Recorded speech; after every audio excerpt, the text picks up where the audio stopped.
Jadi memang perjanjian-perjanjian strategic partnership seperti ini memang tidak mudah dan butuh waktu yang panjang. Hampir semua CEPA itu butuh waktu yang panjang. Mungkin bukan persoalan kendala, tapi memang ketika mendetailkan perjanjian kerjasama bagaimanapun kan membawa kepentingan nasional masing-masing.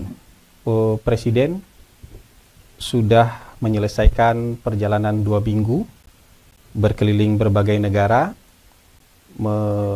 menuntaskan beberapa pertemuan multilateral maupun bilateral, dan berkat dukungan publik yang luar biasa, berkat doa yang luar biasa dari seluruh Indonesia, Presiden sudah menuntaskan perjalanan keliling luar negeri dan menghasilkan banyak sekali hal-hal positif dan konkret bagi bangsa dan rakyat Indonesia. Di antaranya perjanjian IEU CEPA yang mungkin sudah kita lakukan dengan jangka waktu yang sangat panjang, 10 tahun, di masa Presiden Prabowo berhasil dituntaskan. Kemudian kemarin, tadi malam kita juga mendapatkan kabar yang cukup melegakan. Kita berhasil mendapatkan penurunan tarif dari pemerintah Amerika, dari tarif yang sebelumnya sangat tinggi, turun cukup jauh. Begitu juga dengan akan ada pendirian kampung haji, ya, berdasarkan perjanjian kerjasama dan kesepakatan dengan pemerintah Saudi itu diantaranya. Nah, kalau kita bisa gambarkan kepada teman-teman semua, dalam hampir 9 bulan pemerintahan Presiden Prabowo, beliau mungkin sudah menghadiri hampir seluruh forum multilateral terpenting di dunia. Beliau sudah menghadiri KTT G20. Beliau sudah menghadiri APEC. Sudah berpartisipasi aktif dalam D8 di Kairo, sudah hadir dalam KTT BRICS, sudah hadir dalam KTT ASEAN, sudah hadir di dalam forum multilateral dengan EU, sudah hadir dalam forum ekonomi di Saint Petersburg. Jadi hampir seluruh forum-forum terpenting di dunia sudah dihadiri oleh Presiden, dan pemerintah kita berperan aktif dan sangat mendapatkan respect yang tinggi dari dunia internasional. Jadi tinggal satu lagi, ya, kalau dari forum-forum penting ini tinggal satu lagi nih. Tinggal satu lagi nanti bulan September, sidang umum PBB, ya, di bulan September nanti, dan insya Allah Presiden juga akan hadir di sana. Jadi kalau diibaratkan, kita tinggal di sebuah kampung besar yang kita merupakan rumah keempat terbesar di kampung itu, kita sudah hadir dan berpartisipasi aktif di semua level pertemuan di kampung itu, mulai dari rapat RT, rapat RW, arisan, panitia 17-an, panitia hari besar keagamaan, tinggal rapat desa aja nanti nih.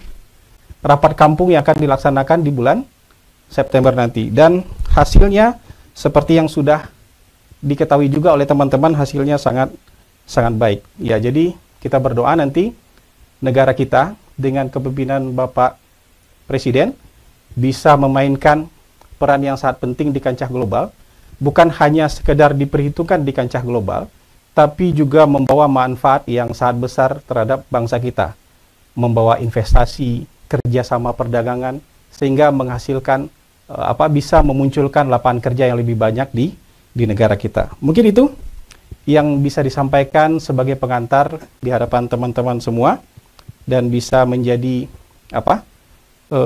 pencerahan juga buat publik di seluruh Indonesia. Saya silakan jika ada pertanyaan-pertanyaan dari teman-teman semua. Baik, terima kasih Pak Kepala. Untuk selanjutnya Pak akan merespon pertanyaan pertama. Silakan dari Mbak Eva, bisa pakai mic dari siapa? Oke. Bisa disebutkan medianya dan namanya. Izin, selamat siang Pak Hasan, saya Ya, selamat Eva siang. dari Detikcom. Baik. Menyangkut yang tadi tentang perjanjian Uni Eropa dan SEPA, itu kan akhirnya Pak Prabowo berhasil menuntaskan setelah 10 tahun berjalan alot. Berarti sebelumnya ada kendala-kendala sehingga perjanjian ini nggak tuntas ya Pak ya. Kira-kira itu apa kendalanya dan apa yang membuat perjanjian ini akhirnya tuntas dengan cepat di era Pak Presiden ini? Terus yang kedua, terkait potensi lapangan kerja dari perjanjian itu kira-kira akan berpotensi menghasilkan lapangan pekerjaan yang seperti apa dan kira-kira jumlahnya berapa gitu Pak. Terima kasih. Baik, terima kasih Eva. Jadi memang perjanjian-perjanjian strategic partnership seperti ini memang tidak mudah dan butuh waktu yang panjang. Hampir semua CEPA itu butuh waktu yang panjang. Mungkin bukan persoalan kendala, tapi memang ketika mendetailkan perjanjian kerjasama bagaimanapun kan membawa kepentingan nasional masing-masing. Kalau dengan EU juga mereka juga punya kepentingan mereka sendiri, kita juga punya kepentingan kita sendiri. Nah, bernegosiasi itu cukup alot, termasuk juga konstelasi global. Ya, kita kan perlu juga mencari pasar baru, kerjasama baru, investasi baru di samping yang selama ini sudah ada. Nah, dengan adanya ini, berdasarkan perhitungan dari Kementerian Koordinator Perekonomian, mungkin nanti sebagian besar produk kita masuk ke Eropa itu dengan bebas tarif, sebagian besar. Dan kemungkinan besar ekspor kita bisa meningkat 50%. Berdasarkan perhitungan dari Kemenko Perekonomian, bisa meningkat 50%. Kalau ekspor meningkat 50%, itu artinya kan kinerja industri dalam negeri kan juga meningkat.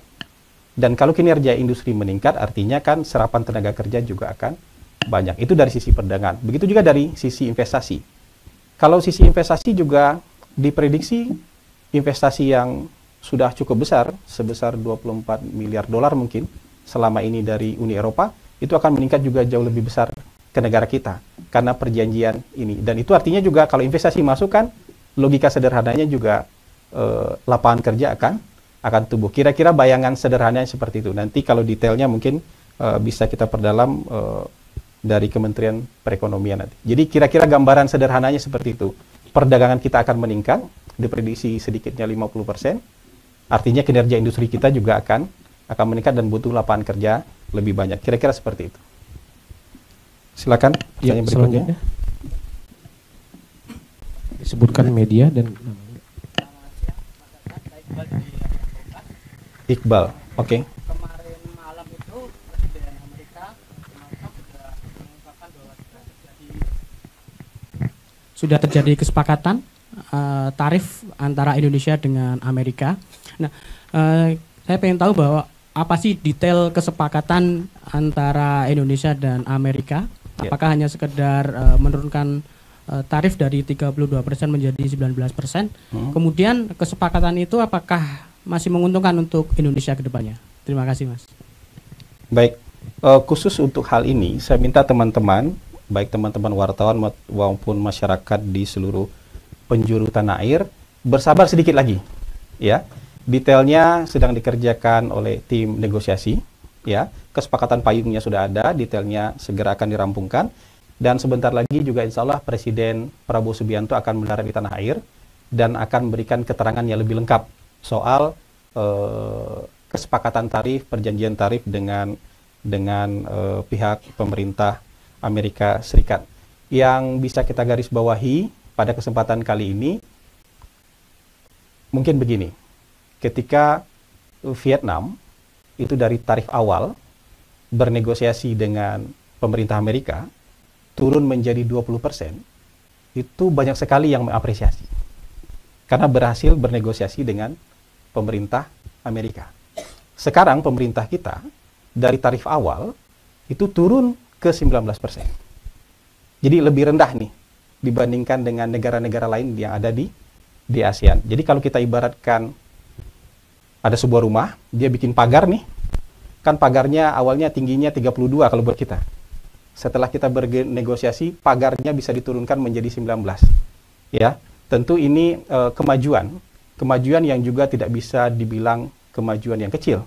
tidak bisa juga dibilang sebuah keberhasilan yang kecil. Ini melalui perjuangan yang luar biasa dari tim negosiasi kita yang dipimpin oleh Menko Perekonomian. Ini merupakan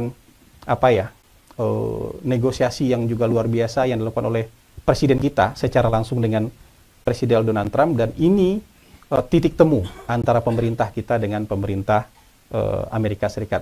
Untuk detailnya, apa saja nanti, saya minta teman-teman bersabar dulu menunggu kepulangan Presiden, karena Presiden yang akan mengumumkan detailnya nanti setibanya di tanah air. Insya Allah sore ini Presiden akan tiba di tanah air. Kira-kira seperti itu.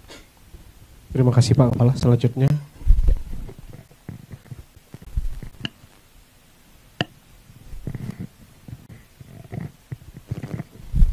Siang Pak Hasan, Tifal Kompas TV Pak. Terkait dengan Dengan penetapan Tifal Kompas TV. Kompas TV. Terkait penetapan tanggal 17 Oktober sebagai Hari Kebudayaan Nasional oleh Menteri Kebudayaan gitu kan. Ada pandangan bahwa penetapan tanggal 17 Oktober ini bertepatan dengan hari jadinya Pak Presiden.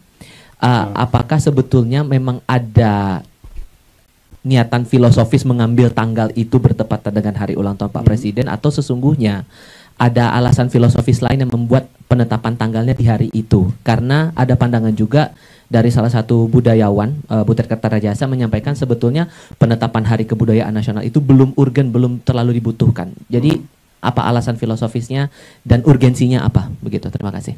Ya, sebenarnya penjelasan lebih panjang sudah diberikan oleh Kementerian Kebudayaan.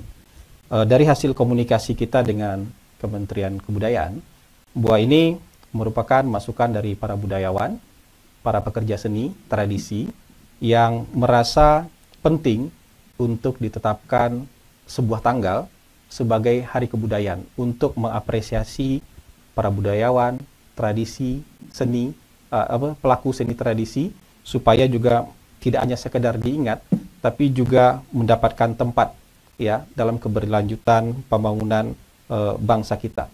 Pemerintah kita nggak menganut sistem otak-atik gatuk, pikiran cocok logi. Jadi ketika sebuah tanggal ditetapkan oleh kementerian, itu ada dasarnya.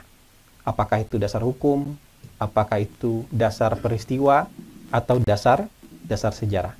Nah, mungkin yang harus dipahami oleh teman-teman semua maupun masyarakat di seluruh penjuru tanah air,